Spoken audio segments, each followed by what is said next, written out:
Bukal, ah, ano ba ang kwento dito sa ating Alaala Memorial Park? Ito ay ilang beses ko nang nakita na at nakikita sa social media na daan sa aking news feed.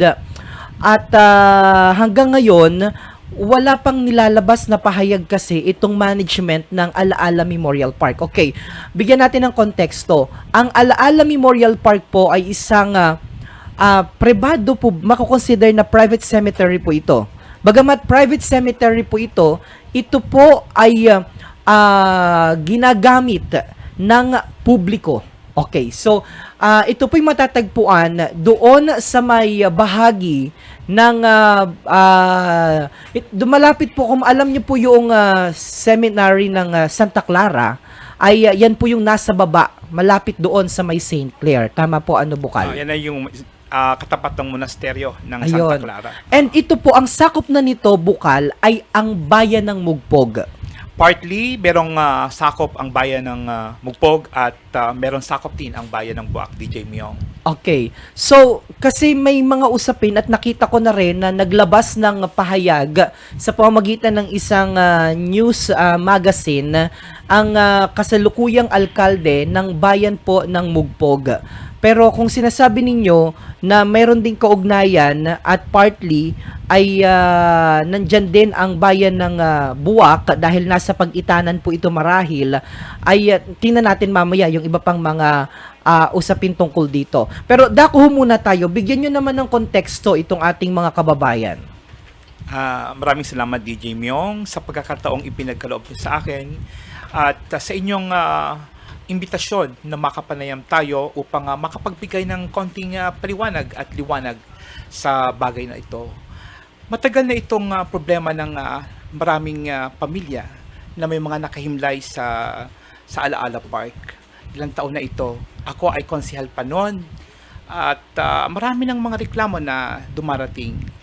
At ito ay pinagsasawalang kibo lang at hindi natutuloy ang mga nagnanais na magsampa ng reklamo at nawawalan sila ng lakas ng loob na ito ay tuloy-tuloy. Maaring hindi natin alam sa kung anong dahilan. At ito ay naging mas mainit nung ito ay tinake over ng anak ni Mrs. Celia Vidal, na si Dr. Cecilia Vidal Orucha, ng kanyang pamilya, mas naging sabihin na natin na hindi katanggap-tanggap sa ating mga kababayan.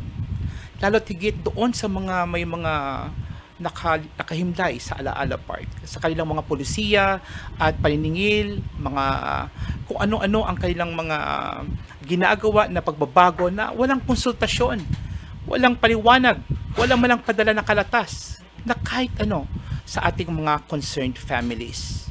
Kaya itong 2024 na kung natatandaan po natin lahat, at ito ay nag-viral sa social media sa pamamagitan ng isang vlog na taga Barangay Bintakay, Mugpog, isang babae, at ito ay pinakita niya na talagang naging gubat ang buong Alaala Park, ang tayo ng mga nasa Musileo, ang mga nasa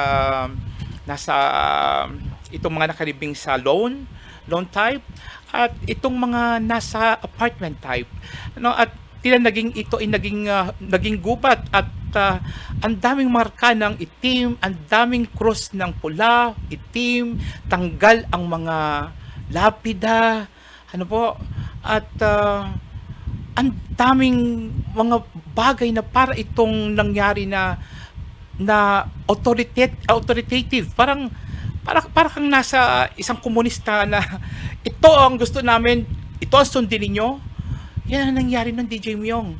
So ang mga tao, mayroon ng instances doon na pupunta yung mga pamilya, naglilinis. So sila susundo sila, nagpapatawag sila ng pulis. Pero papatawag sila ng pulis, harap pa nila ng pulis yan. Anong gagamitin pa yun ng pulis para takutin yung mga tao na wala namang alam ang pulis? Na wala namang ginagawa masama yung mga tao doon. So pasalamat tayo sapagkat ang mga pulis ay nakatingin lang. Wala naman silang ginawa kung ano mong masama na gawin sa mga tao na naroroon dahil wala namang ginagawang masama ang mga naglilinis lang ang mga pamilyang naroroon. Ano po? At tunay na kahabag-habag ang sinapit ng ating mga mahal sa buhay na nakahimlay doon sa Alaala Park. Tunay kung ito ay nakita mo, DJ Myong, noong 2024, talaga namang mapapaluwa ka. Ang mga pamilya, durog ang puso. Na sabi nga, iyaan ay lugar na sagrado sa mga payapa, mamayapa na, nananahimik na. Subalit, ganun na lang ang ginawa nilang pagsalaula. At talagang nasaktan ng gusto ang mga pamilya ng may mga nakahimlay doon, DJ Myong. At itong 2024, itong recently, itong 2025, ito nakalipas na All Souls Day, nakalipas na taon. So may mga bahagi pa din doon, marami pa rin, maraming tinanggal ng mga lapida. Tapos binabayaran nila. Meron ng additional fees para ibalik lang yung lapida.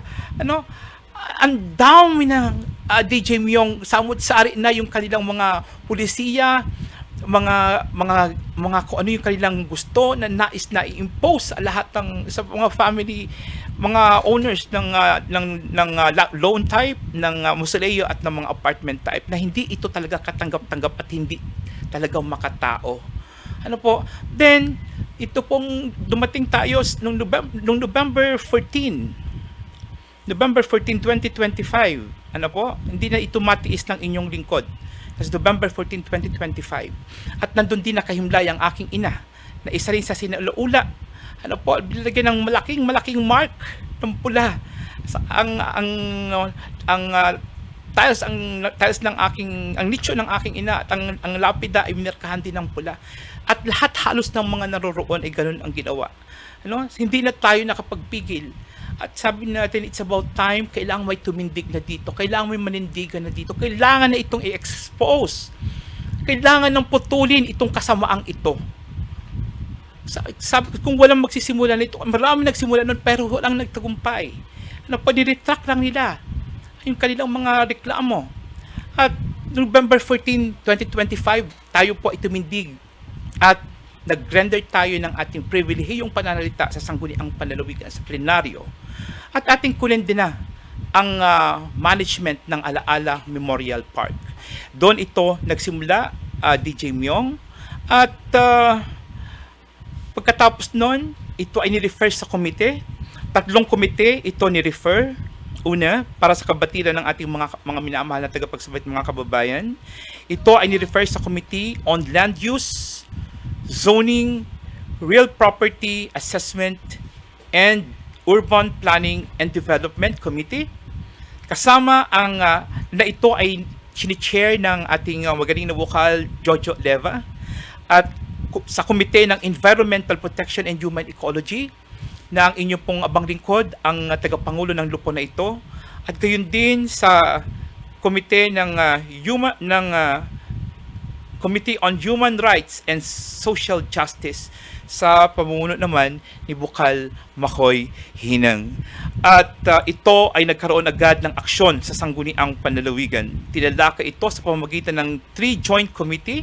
Noong December 15 ay nagkaroon ng isang malakihang hearing ang 3 joint committee sa sangguniang panlalawigan. Naroon ang mga complainants, pinadalan sila lahat ng sulat, marami ang dumating, DJ Myong, at pinadalan din ng 3 komite ang may-ari o management ng Alaala Park. Napakasaklap sapagkat dinala sa kanila ang sulat, ang liham na kalatas ng imbitasyon para sa committee hearing. Hindi tinanggap ang letter, ang kalatas, hindi nila ito receive. At ang sabi, mag-aantay na lang kami ng summon, magkita na lang tayo sa korte. Ganon sila katigas, DJ Myong. Imagine mo, hindi ugali ng isang totoong Marinduqueño, hindi ugali ng isang totoong Magpugueño no? Na hindi ganyan. Bakit ganon? Ang daming tanong. Ano ito? Ano sila? 'Di ba?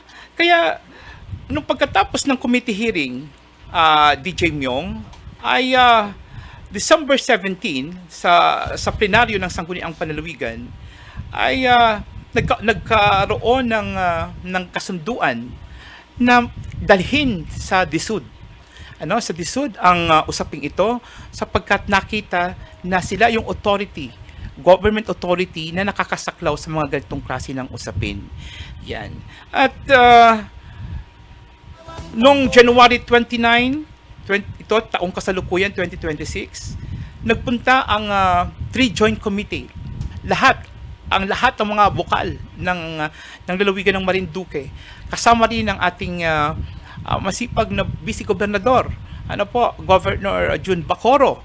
Sa kanyang pamumuno, lahat itong 3 joint committee ay nagsadya doon sa DSUD, sa regional office, kasama ang ilang complainants at doon nakipag-usap sa ating sa legal counsel ng DSUD. At yan nga, DJ Myong, sapagkat sabi ko nga sa aking post sa Facebook, hindi makapananaig ang kilos ng dilim at ng kasamaan sa liwanag ng kabutihan. Kung kaya nito lang, February 4, naglabas ng order ang DSUD, Notice of Violation laban sa Alaala Memorial Park. At inaantay na ifa-file na ang complaints. Di ko na sasabihin, DJ Myong, kung ilan ang magfa-file ng case kasi ito ay kumbaga di na natin ito kailangang i-disclose, pero madami sila, at sasagutin nila lahat 'yun. Bawat complainant, iba-iba ang concern, iba-iba ang experience na nadaanan sa kanila. Na panahon na upang ito ay mawakasan, panahon na upang ito ay matuldukan, at hindi man mamamayani ang masama sa mabuti. DJ Myong.